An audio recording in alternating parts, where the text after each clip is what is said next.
안녕하세요, 여러분. 오늘은 결혼식 후에 잘했다고 생각되는 점 3가지, 그리고 아쉬웠다고 생각되는 점 3가지, 총 3가지를 공유를 해드려 보려고 해요. 영상 바로 시작할게요. 아쉬웠던 점 첫 번째, 살 좀 더 뺄 걸. 결혼식을 진행하게 되면 보통은 몸매 관리를 많이들 하실 거예요. 근데 어느 정도 다이어트가 된다면 식 자체에서는 굉장히 예쁠 수가 있어요. 드레스를 벨라인이나 프린세스 라인으로 선택하셨다면 하체는 거의 가려지고 상체 위주로 조금 라인이 보이는 경우가 많아서 다이어트를 어느 정도까지만 해도 괜찮으실 수 있어요. 경우에 따라서 머메이드 라인을 진행하시는 분들은 조금 더 관리를 많이 들어가시는 분도 있겠죠. 그런데 결혼식이 다가 아니잖아요. 결혼식이 끝나고 나서는 신혼여행을 갑니다. 신혼여행을 가서는 저도 호텔을 이용했는데 그래서 생애 최초로 비키니를 구매를 했습니다.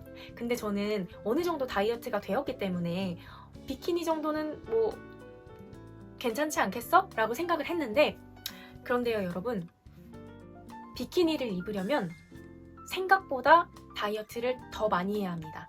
더 많이 해야 조금 덜 민망하고 사진도 좀 더 잘 나와요.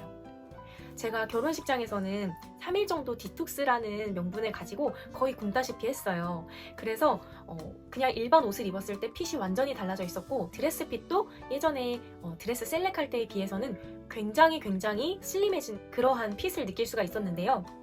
근데 웬걸? 결혼식이 끝나고 신혼여행 첫 번째 날이 아니고 두 번째 날에 호텔 온스프를 이용을 했는데 분명히 나는 굉장히 지금까지 살아온 몸매 중에 가장 날씬하다고 생각을 했는데 비키니를 입으니까 굉장히 부해 보이는 거죠. 그리고 주변에 저 말고도 날씬한 분들이 너무 많이 계셨어요. 그래서 한 번뿐인 결혼식 이왕 뺄 거면 어중간하게 빼지 말고 제대로 빼자. 그래서 살 좀 더 뺄 걸, 이 부분이 아쉬웠던 점 첫 번째였습니다. 그리고 두 번째는 조금 덜 스트레스 받을 걸. 결혼 준비하는 기간, 과정, 결혼식, 신혼여행 이후에 여러 가지 결국엔 다 지나갈 일이에요. 다 지나갈 일인데 결혼 준비 과정 자체가 워낙 선택의 연속이다 보니까 계속적으로 조금 스트레스를 받게 되더라고요. 이거 다음엔 저걸 해야 되고 이 시기쯤엔 뭘 해야 되고 이게 굉장히 이어지면서 스트레스를 받고 아무리 좀 결혼 준비를 일찍 시작하셨다고 하더라도 결혼식 한 달 전쯤부터 준비를 해야 되는 사항들 그런 것들이 있어요. 그래서 결혼식 전에는 누구라도 조금 바쁠 수밖에 없는데요. 이 시기를 결국엔 지나갈 거기 때문에 그냥 선택에 부담을 갖지 말고 어떤 선택을 하더라도 지나고 보면 조금 아쉬운 점은 있을 거예요. 그렇기 때문에 끌리는 대로 선택하는 것이 나에겐 최선이다. 이런 마인드 컨트롤을 하면서 최대한 스트레스 받지 않고 진행하시면 너무 좋을 것 같아요. 결혼식은 많은 분들을 모시고 그분들 앞에서 저희가 이제 결혼을 한다고 공식적으로 공표를 하는 자리이고 축제예요, 여러분. 그냥 나의 파티인 겁니다. 내가 즐기는 게 가장 중요합니다. 그러니까 너무 스트레스 받지 마세요. 아쉬웠던 점 세 번째, 돈 좀 덜 쓸 걸.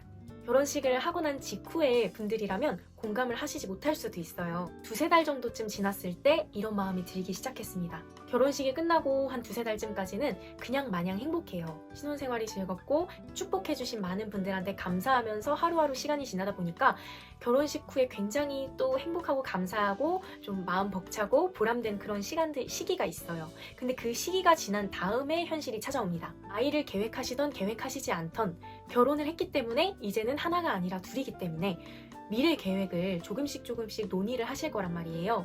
논의를 하다 보면은 자산 계획이 이제 시작이 되는데 우리가 이때쯤에는 이 정도를 하고 이때쯤에는 어디에 투자를 해보고 이때쯤엔 돈을 어느 정도 모으자 목표를 세우기도 하고 그러는데 그런 과정에서 결혼을 마치고 난 다음 우리의 잔고를 자연스럽게 떠올리게 되잖아요. 그러면은 자연스럽게 그럼 그쪽에서 조금 더 아낄 수 있었지 않았을까? 라는 생각이 하고 올라옵니다.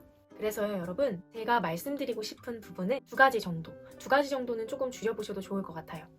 첫 번째는 주방용품, 두 번째는 하객에 대한 과한 예의입니다. 신혼집에 들어가서 살게 되면서 이것저것 꾸미고 특히나 주방용품들은 반드시 필요한 부분이잖아요. 이때 세트로 사지 말라 이런 얘기를 여기저기서 많이 들었어요. 근데 그때까지는 몰랐어요. 그래도 2명이서 제대로 차려놓고 하려면 세트로 필요하지 않을까? 그리고 지인들이 오면은 같이 식사할 일이 있을 수 있으니까 최소 4인 세트는 필요하지 않을까? 라고 생각을 했었는데요, 여러분. 그거는 제 오산이었습니다. 초기에 2인 세트만 있으면 됩니다. 결혼식을 한 다음날 집들이를 하고 이러는 게 아니에요. 일단은 당장 필요한 것만 구비를 해두셨다가 그것이 내 마음에 들면은 몇 세트 더 살 수도 있는 거고요. 살다 보면은 뭐 인스타라든지 유튜브라든지 내가 주부라는 걸 어떻게 알았는지 용케 접시 광고 같은 그 배너 같은 게 막 카카오톡에도 뜨고 하거든요. 그렇게 보다 보면은 알아보고 샀다고 생각했는데 세상에는 예쁘고 실용적인 브랜드들이 너무 많아요. 그리고 나는 이게 최선이라서 몇 년 동안은 거뜬하게 질리지 않고 쓸 수 있어라고 생각했지만 막상 사고 보고 예쁜 것들이 막 지천에 깔려 있으면 마음이 또 견물생심이라고 마음이 생깁니다. 그러니까 가위, 뭐 칼 이런 것들은 하나씩은 꼭 있어야 되니까 구비를 해두시되 특히 접시 같은 경우에는 너무 4인, 5인, 6인 세트를 처음부터 구비하시지를 않는 걸 추천드려요. 그리고 찻잔 세트 이런 경우도 마찬가지입니다. 이것저것 많이 보다 보면은 내 취향이라고 생각했는데 이거는 너무 심플했구나. 내 취향이 아니라고 생각을 했는데 이거는 굉장히 우리 집에 포인트가 될 수 있겠구나 이런 생각도 들면서 새롭게 나를 알아가는 시간 새로운 소비를 꿈꾸는 시간들이 반드시 생깁니다. 그러니까 접시는 처음부터 과소비하지 않는 게 굉장히 중요하다는 생각이 들었어요. 다음은 하객에 대한 과한 예의. 이거는 좀 말씀드리기 조심스러운 부분이기는 한데요. 제 결혼식에 와주신 분들께 너무너무 감사드려요. 너무너무 감사드려서 저는 신혼여행을 제주도로 갔는데 신혼여행비는 100만 원 안 되겠었어요. 근데 축의를 해주신 하객분들을 챙기고 직장분들을 챙기느라 신혼여행비의 3, 4배를 썼습니다.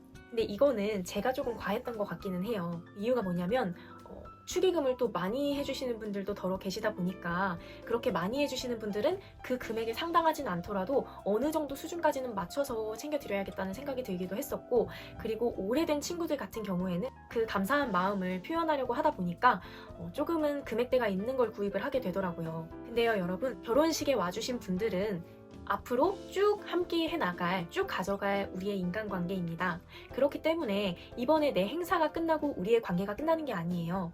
이 행사가 끝나고 나서 그분들의 경조사가 있을 거고 그분들도 저를 초대해 주시겠죠. 어느 정도 감사의 표시를 하는 것은 중요하다는 생각이 들지만 너무 과하게 비용을 써서 표현을 하는 것도 금전적으로 제 자신도 부담이고 받으신 분도 당시에는 기분이 좋을 수 있지만 그분의 경조사가 되었을 때 그만큼 해줘야 된다는 부담감을 가지실 수도 있어요. 그렇기 때문에 감사의 표현 정도만 할 수 있는 금액대로 예의를 챙겨주시면 좋으실 것 같아요. 다음은 결혼식 준비 잘한 점. 첫 번째, 청첩장 모임을 최대한 만나서 한 것. 어떻게 보면 당연하다고 들리실 수도 있겠지만 저는 코로나가 기승을 부릴 때 결혼을 했습니다. 그래서 뭔가 만나 뵙는다는 게 굉장히 좀 신뢰가 되진 않을까라고 생각되기도 했었는데 어떤 분들에게는 코로나를 떠나서 당연히 청첩장을 주려면 만나야 되는 거 아니냐라고 생각하는 친지분들도 계세요. 청첩장을 드린다는 의미는 소중한 인연, 평생 이어가고 싶은 인연인 분들께 제 결혼식을 축하받으면서 결혼식에 오시도록 초대를 하는 거잖아요. 그렇기 때문에 최대한 만나려고 한 부분에 있어서 저는 굉장히 잘했다는 생각이 듭니다. 코로나 시국도 시국인지라 여러 명이서 함께 친한 친구들인 경우에는 최소 인원을 맞춰서 나눠서 만나려고 했고요. 최대한 사람이 적은 음식점에 들어가서 식사를 하려고 했고 만나서 식사 대접도 해드리고 대화도 나누고 안부도 물으면서 굉장히 의미 있는 시간이 됐던 것 같아요. 그리고 두 번째, 플래너 없이 혼자 결혼식을 준비한 것입니다. 저는 결혼식을 지방에서 하기로 계획했기 때문에 지방은 서울 경기권처럼 업체들이 그렇게 많지는 않아요. 예를 들어서 결혼식을 진행하고 싶은 예식장이 3군데 정도 있다고 치면은 패키지 구성을 보면 스드메 샵이 조금씩 겹치는 곳도 있더라고요. 그래서 저는 패키지로 하는 게 좋겠다라는 생각이 들었고 그러다 보니까 굳이 플래너는 필요 없다라는 생각이 들더라고요. 만약에 이제 일도 많이 바쁘시고 서울 경기권에 계시면서 나는 최대한 가성비 좋게 하겠어, 또는 나는 평생 두고두고 행복하게 볼 수 있는 최고의 스드메를 선정하겠어 라고 하신다면 플래너를 끼시는 것도 분명히 좋은 방법일 수 있어요. 그렇지만 내가 발품을 팔아서 모든 일을 내 손을 거쳐서 하는 게 직성이 풀리는 분들은 혼자 준비하시는 거 추천드려요. 결혼식을 준비하면서 하나하나 선택을 완성해 나가면서 결혼식이 끝나고 나서 엄청난 희열과 보람을 느낄 수 있습니다. 다음에 다른 행사가 있더라도 잘 준비할 수 있을 것 같아요. 그리고 추가로 이것저것 신경 쓰느라 다이어트에 도움이 됩니다. 결혼식 준비 잘한 점. 세 번째, 웨딩 케어를 기본 패키지로만 한 것. 결혼식을 준비하면서 저는 약손명가에서 10회 기본 웨딩 패키지를 끊어서 이용을 했는데요. 가격은 거기가 정찰제인 걸로 알고 있어요. 10회에 80만 원이었고요. 홀대 라인과 한 번 할 때마다 전면부를 할지 후면부를 할지 선택할 수 있었고 피부 경락은 기본적으로 해주시고 온냉 관리, 온냉 피부 관리도 해주시고 팩도 해주시고 드레스를 입었을 때 바로 보이는 부분을 예쁘게 관리하는 그냥 기본 패키지를 이용했는데요. 확실히 전문가의 손길이 다릅니다. 라인이 정돈되고 피부톤이 개선돼 피부결이 정돈이 되고 효과를 톡톡히 봤습니다. 특히 저는 운동하는 걸 좋아해서 승모근이 많이 발달되어 있는 체형인데요. 드레스를 입었을 때 어깨 라인이 중요하기 때문에 승모근을 정말 아프지만 참을만하게 조금 아프게 풀어주시는데 그거를 한번 받고 나면은 이제 뒤쪽에 날개뼈 쪽으로 내려오는 당김이라든지 이런 것도 많이 좋아지고 자세 개선에도 도움이 되고 굉장히 근막이 이완되면서 승모근도 많이 내려가고 좋아지는 걸 느꼈어요. 그리고 팔뚝 라인도 확실히 정리가 됩니다. 대신 기본 패키지는 슬림 드레스 머메이드 라인이 아닌 벨 라인, 프린세스 라인, A라인 드레스를 입는다면 이보다 더 가성비는 없다고 생각합니다. 굳이 전신 패키지까지 하지는 않아도 될 것 같다는 생각이 들었어요. 하체 부종이 유난히 심하거나 하신 분들은 전신 패키지로 끊으셔도 참 좋기는 하겠지만 효과는 분명히 있을 거예요. 하지만 최고의 성형은 다이어트라고 다이어트를 하고 식단과 운동을 병행하면서 몸의 순환이 좋아지면은 하체 라인은 저절로 정돈되는 부분이 있습니다. 정말 많이 달라붙는 그런 라인의 옷 위주로 입으실 게 아니라면 기본 패키지만 하시는 거를 저는 추천해 드릴게요. 그리고 결혼식 전에 어지럽거나 이제 그런 다이어트 부작용을 겪지 않고 몸매 관리를 하기 위해서는 최소 2-3달 정도는 필요하다고 생각이 들어요. 예식 진행하시기 6개월 전쯤부터는 조금씩 관리를 들어가시고 3개월 전쯤부터는 웨딩 케어를 받으시면서 식단과 운동을 병행하시면 굉장한 시너지 효과를 보실 수 있다는 생각이 들어요. 이렇게 제가 결혼식 준비를 하면서 아쉬웠던 점과 잘했다고 생각되는 점 3가지씩을 꼽아봤는데요. 지금 돌이켜보면은 결혼식은 참 좋은 추억인 것 같아요. 결혼식 끝난 지가 지금 반년 정도 돼가는데도 아직까지 그때를 생각하면 기분이 너무 좋고 행복하고 와주신 분들께 너무 감사하고 앞으로 더 잘 살아야겠다는 생각이 들거든요. 그래서 여러분들도 결국에는 좋은 추억으로 남을 행사이기 때문에 너무 스트레스 받지 마시고 건강하게 즐기면서 행복한 결혼 준비 하시길 바라겠습니다. 다음에 준비해볼 영상은 웨딩 다이어트 영상인데요. 제가 연예인 몸매처럼 그렇게 날씬하거나 그런 건 아니지만 평범하게 삼시세끼 챙겨 먹고 일하고 운동하는 직장인 기준에서의 다이어트 꿀팁 영상을 만들어 보도록 하겠습니다. 공감이 되시거나 도움이 되셨다면 구독과 좋아요, 알림 설정까지 부탁드릴게요. 그럼 다음에 뵐게요. 안녕! Life in a world that keeps changing. Think that it's progress you're making. Copy and paste.